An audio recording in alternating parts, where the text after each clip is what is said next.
Now, some challenges for you. Jot these down. I'm going to go through them very quickly now as we rush to a conclusion here in about 13 minutes.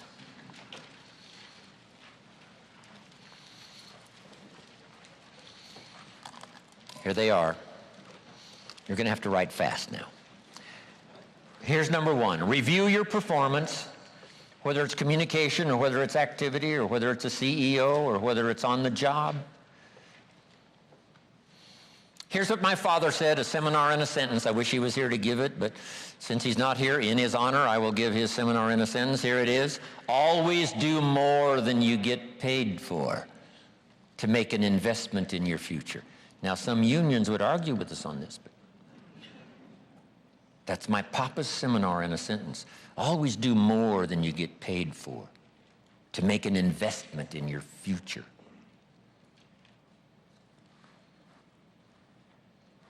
My father was so unique. Papa said if it's raining, you can't fix the roof. If it isn't raining, it doesn't need to be fixed.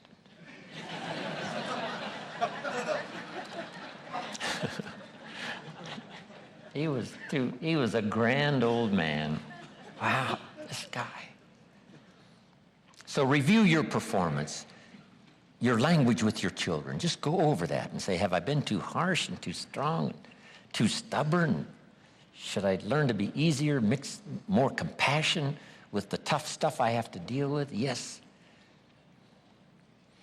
You know, prayer will help sometimes. If nothing else, dear God, help me. Say the right thing, not to ruin it all by poor communication.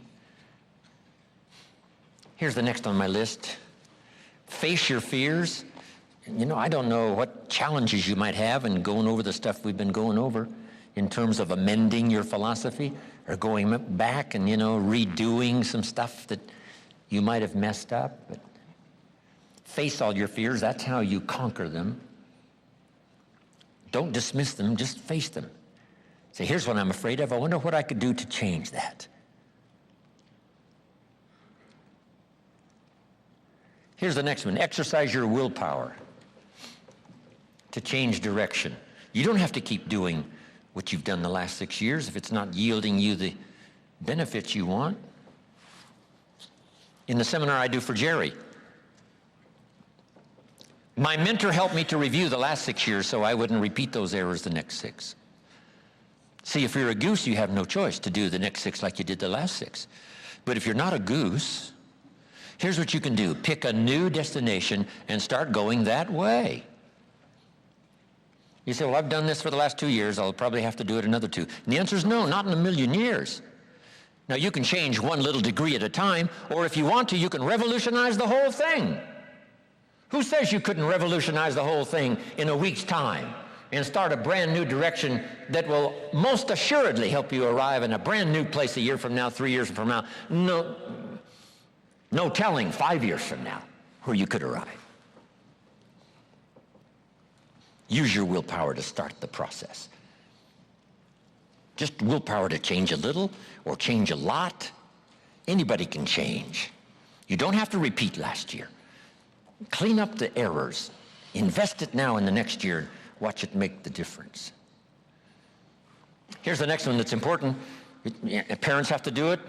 We ask our kids to do it, but we've got to do it. Admit your mistakes. Sometimes you have to admit them to others. Here's some of the best words in the English language. I'm sorry. The reason why those are good words is because it could start a whole new relationship. It could start 2 people going in a whole new direction. I'm sorry. Simple, easy, not easy, but if you get this done, the turnaround can be dramatic. The early years can be big in payoff. And here's the big one. Admit your mistakes to yourself. You don't have to babble about them to everybody in the neighborhood.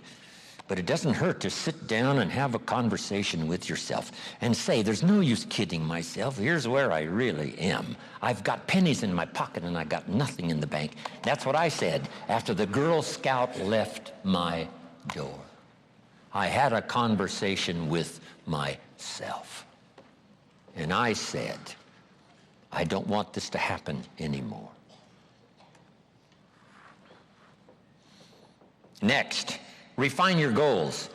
I don't know what ambitions you've had up until now, but this weekend would be a good time to start the process. We're going to talk about our goals workshop before our session is over this weekend. Maybe that will help stimulate you to set some higher goals, reach for some higher purpose, go for something beyond what you thought you could do.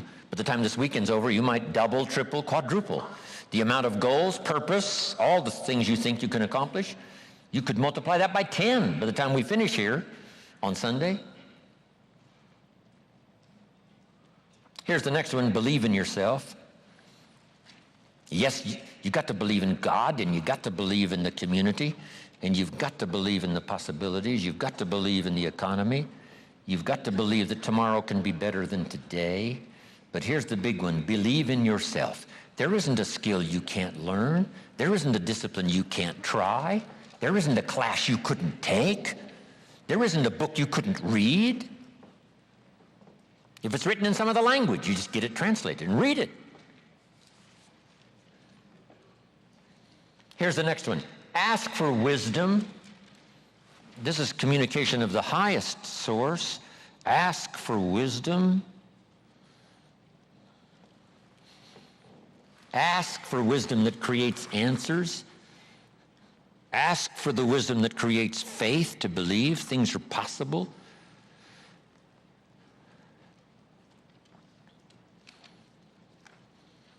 In King Solomon's day, there was the dilemma of two mothers who claimed the same baby. And the question was, whose baby is this? This mother says, it's mine. The other mother says, no, it's mine. Solomon said, bring me the baby. They brought him the baby, and he raised the sword. He said, I'm going to cut this baby in half and give one half to this mother and one half to this mother. And as he raised his sword, sobbingly, the real mother said, no, no, no, don't cut the baby in half. Give it to her, who was not the real mother. Solomon says, now I know who's the real mother. See, that is so wise. And the moment was such drama. But Solomon, the wisest of the wise, knew what to do to settle the deal. Ask for wisdom to deal with the challenges of today and tomorrow, to deal with the challenges your family brings you. Don't wish it was easier, wish you were better. Here's the next one, conserve your time. I must learn to do this. How much time have I got left? Not an unlimited supply. How many of these weekends can I do? Not 1,000, just a few, maybe a handful. Sometimes we get faked out. Bill Bailey says, the average person says, I got 20 more years. No, Bill says you got 20 more times. If you go fishing once a year, you've only got 20 more times to go fishing, not 20 years. That fakes you out, I got 20 years. No, 20 times. See, that brings it right down to the real stuff, 20 times. How many more seminars like this? Not 1,000, a few, just a few.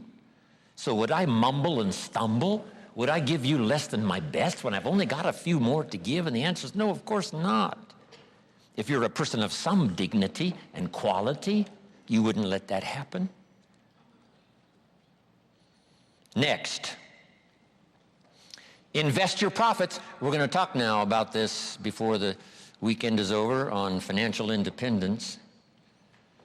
And I'm going to give you some excellent advice.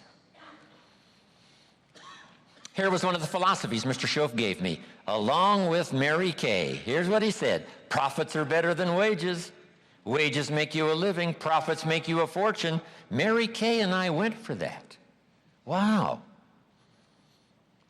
Could we start earning profits while we're making a living? The answer is yes. I went berserk.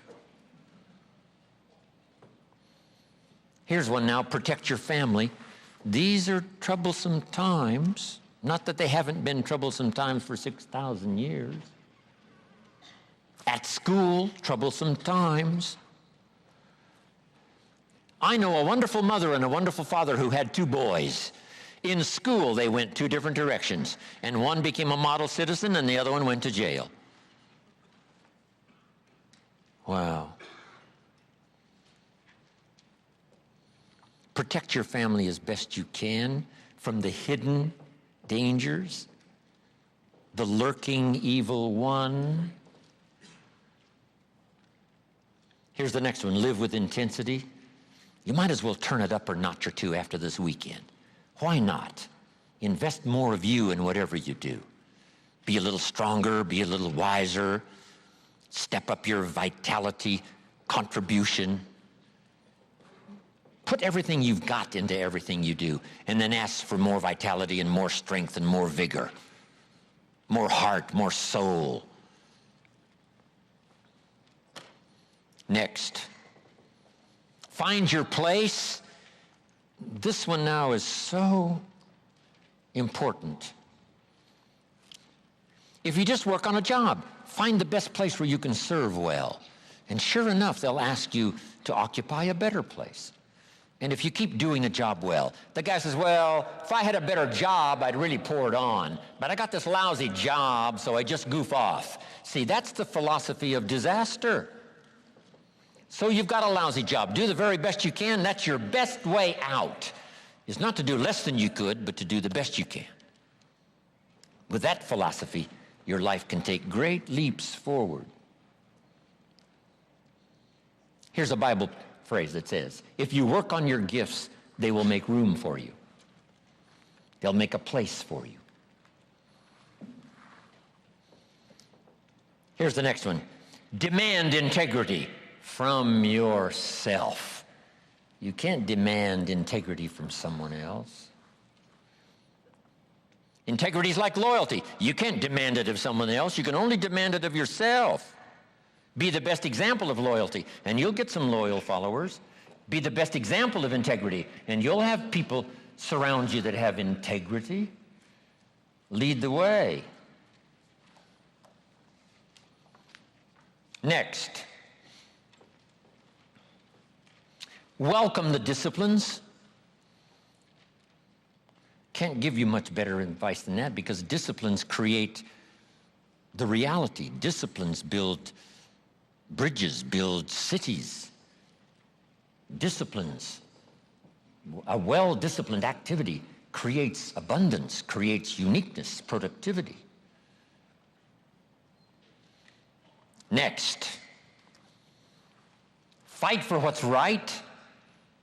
It's a fight we're in. The storyteller says, and there was great war in heaven. Wow, you mean way back there? Yes.